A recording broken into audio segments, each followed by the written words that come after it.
Toute personne doit vivre convenablement de son métier, un métier dans lequel elle doit s'épanouir. Aussi, le travailleur a besoin que l'on défende ses intérêts. Le footballeur étant un travailleur à part entière, la FIFPro, la Fédération internationale des joueurs professionnels, a décidé dès 1965 de défendre les intérêts des pratiquants de la balle ronde.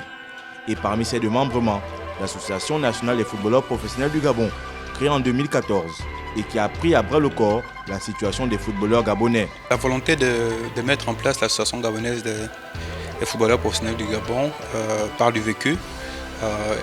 Le mien et celui de plusieurs autres anciens footballeurs qui ont évolué au Gabon et en équipe nationale, qui était de mettre à disposition des footballeurs actuels et des futures générations une organisation leur permettant de les accompagner dans le processus de protection de droits et de valorisation du statut de footballeur.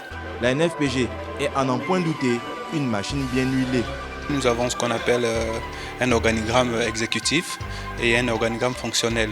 L'organigramme exécutif est composé du président que je suis, de 3 vice-présidents, le secrétaire général, puis le directeur d'administration, le responsable de la communication. Derrière, nous avons un organigramme fonctionnel. Là, c'est carrément l'administration de la NFPG où on a recruté des permanents. Et pour mener à bien sa mission, l'association s'appuie sur l'un de ses secteurs clés. Ici, la base, c'est vraiment notre service juridique, c'est d'accompagner les footballeurs sur le plan du suivi des contrats. On a constaté que pour la majorité des footballeurs, les contrats n'étaient pas respectés. Et le processus est simple. Chaque année, nous faisons adhérer des joueurs qui, au final, sont membres de la NFPG et on est au quotidien avec eux pour voir si, oui ou non, leurs contrats sont respectés.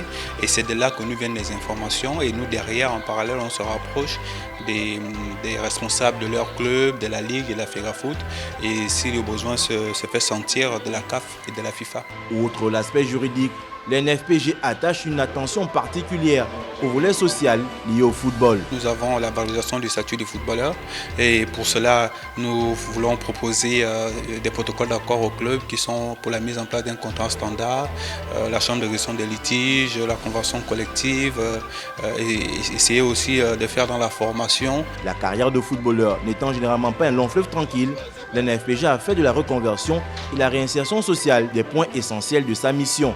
Nous conseillons les joueurs sur la nécessité de se préparer pour la reconversion et nous les accompagnons, que ce soit les garçons ou les filles, dans la réinsertion professionnelle aussi, au-delà des formations professionnelles. Malgré ces avancées, Rémi Ebanega l'affirme.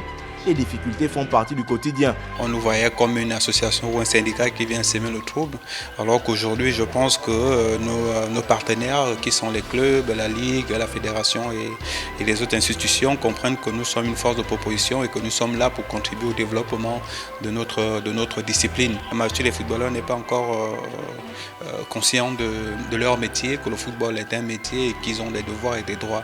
Et c'est pourquoi chaque année, nous menons des campagnes de sensibilisation, parce qu'il faut déjà au départ que le footballeur comprenne son métier pour qu'il puisse se défendre et comprendre le processus d'un contrat.